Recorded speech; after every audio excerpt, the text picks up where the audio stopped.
नमस्कार दोस्तों Nepal is burning literally, क्योंकि जिस तरह के वीडियोस पिक्चर सामने आ रहे हैं ऐसा लगेगा कि आप मिडिल ईस्ट के किसी सीरिया और इराक में बैठे हो और वहीं पर इस तरह के नज़ारे देखने को मिलते हैं। मैं पहले आपको एक छोटा सा वीडियो दिखाता हूं। बेसिकली ये वीडियो छत से लिया गया, मेरे रिलेटिव ने भेजा है और आपको ऐसा लगेगा कि चारों तरफ बस आग ही आग लगी हुई है।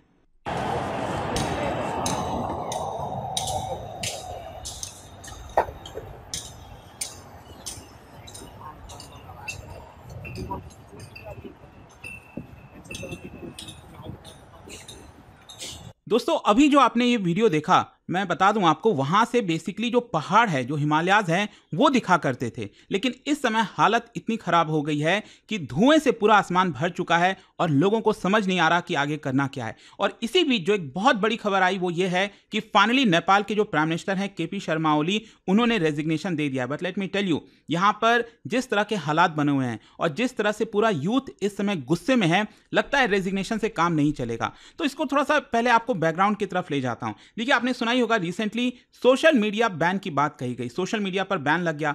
क्या होता है ना कि एक चिंगारी की जरूरत होती है। नेपाल में ऑलरेडी बहुत सारे इश्यूज, करप्शन से लेकर बहुत सारे प्रॉब्लम्स थे जो वहां की जनता झेल रही थी। लेकिन सोशल मीडिया बैन की वजह से जो यूथ है, जो जेनजी है, वो काफी भड़क गया और कहीं ना कहीं एक चिंगारी की तरह काम किया। और एक प्रकार से इसी की वजह से आप ये पूरा माहौल आज के समय में देख पा रहे होगे। अच्छा, इसका प्रोटेस्ट का मैं आपको बात करता हूं। बेसिकली पूरा जो डेमोन्स्ट्रेशन है वो अभी जस्ट कल ही देखने को मिला।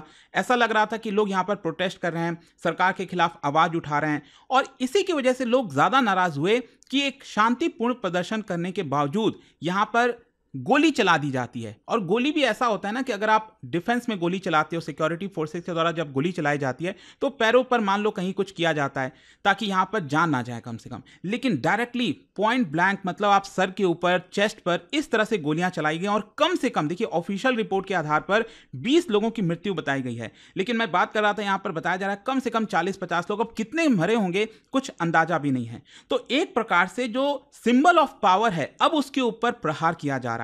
मतलब चाहे गवर्नमेंट ऑफिसेज हैं, ओली का खुद का घर हो गया, सब कुछ यहां पर जलाने की कोशिश की जा रही है। और जो प्रोटेस्ट ये अनप्रेसिडेंटेड है। स्पेशली क्या है कि जो नेपालीज हैं अंडर 30 ईयर्स ऑफ एज, वो यहां पर सड़कों पर उतरे हैं। और मैं बता दूं, 30 ईयर्स के अंदर में अगर आप देखोगे तो नेपाल की पॉपुलेशन 2/3 के आसपास आपको देखने को मिलेगी। ये आप देख सकते हो, ये पूरा इंटरनेशनल खबर बन गया है कि कैसे जो नेपाल प्रोटेस्टर्स हैं, they are setting fire on leaders house. Again आप देख सकते हो यहां पर, चाहे वो किसी भी पार्टी का हो। लेट मी टेल यू, ऐसा नहीं है कि ये प्रदर्शन सिर्फ और सिर्फ जो सत्ता में थे, केपी शर्मा ओली की जो पार्टी है या फिर जो नेपाली कांग्रेस है, सिर्फ उन्हीं के खिलाफ नहीं है, सभी के खिलाफ। आप देख सकते हो यहां पर जैसे प्रेसिडेंट हो गए प्राइम मिनिस्टर केपी शर्मा ओली, शेर बहादुर देउबा नेपाली कांग्रेस के लीडर हैं, होम मिनिस्टर पुष्प कमल दहल जो अपोजिशन में है इस समय, प्रचंडा जो आप जानते होंगे। तो इन सबके घरों को यहां पर टारगेट किया जा रहा है। तो इसीलिए मैं आपसे कह रहा हूं कि ये सिर्फ एक पर्टिकुलर जो गवर्नमेंट है उसके खिलाफ नहीं है, पूरी जो पॉलिटिकल सिस्टम है नेपाल में, उसके खिलाफ ये प्रदर्शन आपको देखने को मिलेगा। एंड जैसा कि मैं आपको बता रहा था, ये सिर्फ सोशल मीडिया को लेकर नहीं है। ये जो गुस्सा अगर आप देखोगे ना, लॉन्ग टर्म, लंबे समय से पूरा फ्रस्ट्रेशन चलता आ रहा है। For example unemployment, brain drain हो रहा है ना वहां पर। जो मिलियंस ऑफ यंग नेपालीज हैं, उनको लगता है अपॉर्चुनिटी नहीं है नेपाल में। इसी की वजह से ऑस्ट्रेलिया, फिर भारत, आप सब जानती हैं, काफी सारे आते हैं। फिर बहुत ज्यादा आपको ये सिचुएशन देखने को मिलती है। तो उससे लोग काफी नाराज थे। करप्शन, ये सबसे बड़ा मुद्दा है, let me tell you. In fact जो सोशल मीडिया बैन था ना, उसके पीछे का एक और कारण बताया जा रहा है कि लोग अब सोशल मीडिया पर जो नेताओं के बच्चे मान लो पढ़ रहे हैं, जिस तरह से पैसा खर्च कर रहे हैं, जो लैविश लाइफस्टाइल जी रहे हैं, उसको उजागर कर रहे थे सोशल मीडिया पर। तो यह भी एक तर्क दिया जा रहा है कि यहां पर सोशल मीडिया को बैन करके जानबूझ के उनको प्रोटेक्ट करने की कोशिश की जा रही थी ताकि वो सच्चाई बाहर ना आए।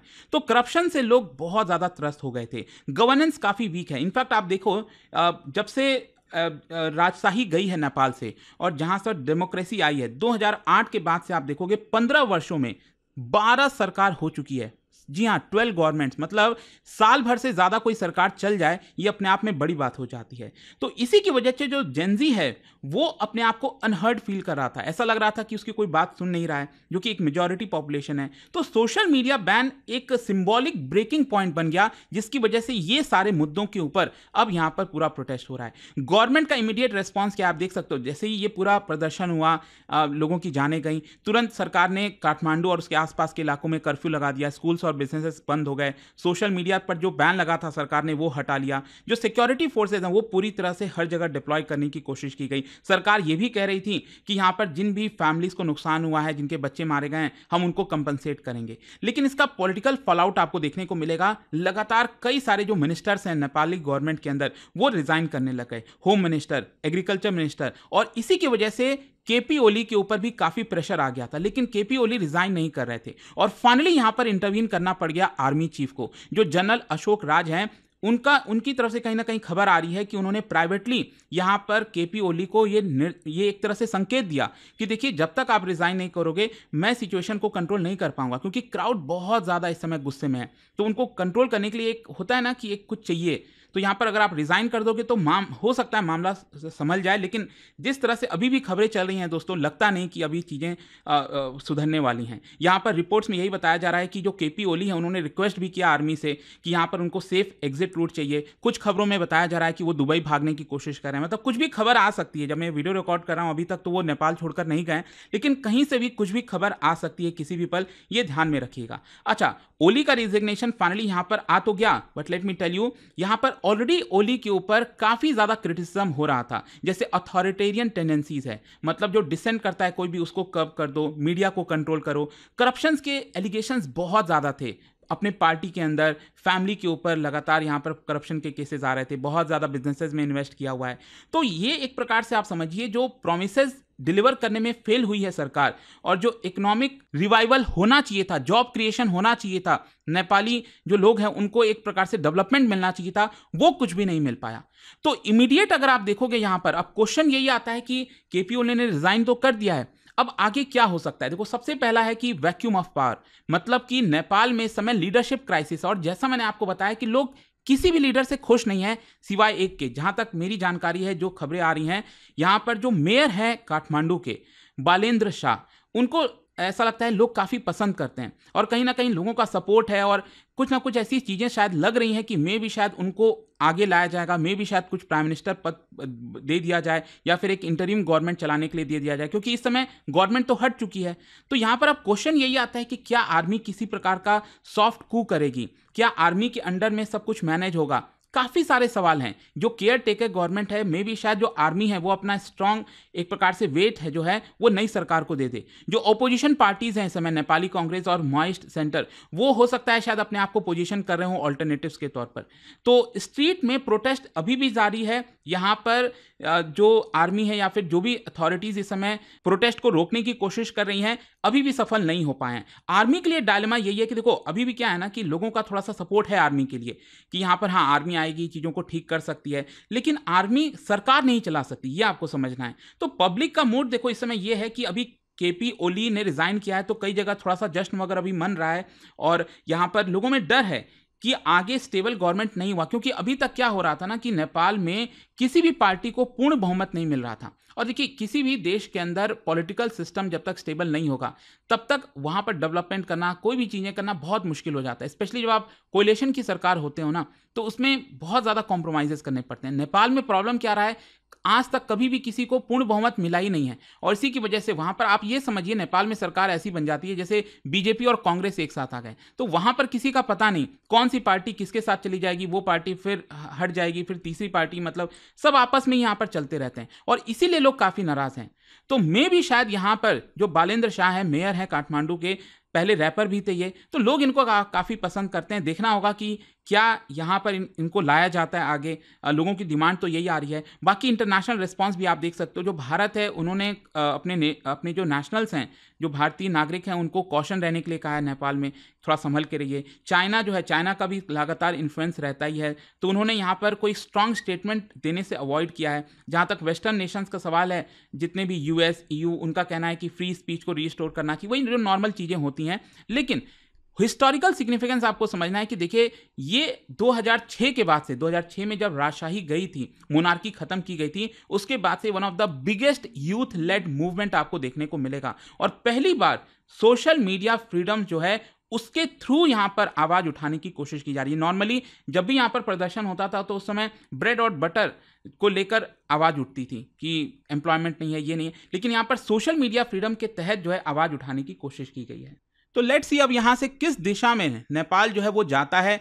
क्या आर्मी का कुछ इन्फ्लुएंस होता है, क्या बालेंद्र शाह यहाँ पर आगे आते हैं, या फिर जो अपोजिशन पार्टी है वो यहाँ पर सत्ता में वापस आ जाती है। काफ़ी कुछ डिसाइड होगा, लेकिन let me tell you, Nepal के इतिहास में एक बहुत ही बड़ा टर्निंग पॉइंट है। लेट्स सी आगे क्या होता है। जाने से पहले आप सबके लिए क्वेश्चन भी है, क्या बता सकते हो भारत और नेपाल की बाउंड्री में इसमें से कौन सा रिवर ऐसा है जो एक सिग्निफिकेंट पार्ट है भारत और नेपाल बाउंड्री का? और इसका राइट आंसर आप सब जानते हैं, मेरे इंस्टाग्राम पर तो मिलेगा ही, वहां पर अगर आप नहीं हो कोई बात नहीं, टेलीग्राम से ले सकते हैं इसका सही उत्तर। और दोस्तों, जैसा मैंने आपको बताया, अगर आप यूपीएससी की तैयारी कर रहे हैं, लेट मी टेल यू, 12 सितंबर के बाद से हमारे जितने भी प्राइसेस हैं सभी कोर्सेज के ऊपर बढ़ने वाले हैं। तब तक आपके पास समय, अगर आप चाहो तो ले सकते हो।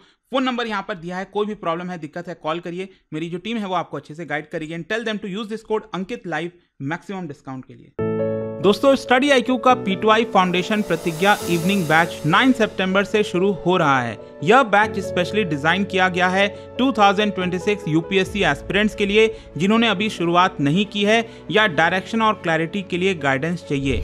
इसमें आपको मिलेंगे 1000+ आवर्स की live morning classes, 1-on-1 personal mentorship, hand written notes for smart and quick revision, PRP और MRP जैसे रेसिडेंशियल प्रोग्राम्स, और इसके अलावा और भी बेनिफिट्स हैं, जैसे प्रीलिम्स क्लियर करो फुल रिफंड पाओ, हर महीने टॉपर्स को 11,000 रुपीज का कैश रिवॉर्ड। पर दोस्तों, बैच स्टार्ट होने में अब सिर्फ कुछ ही दिन बचे हैं। अभी एनरोल करके अपनी यूपीएससी जर्नी को स्ट्रॉन्ग और डिसिप्लिन बनाइए।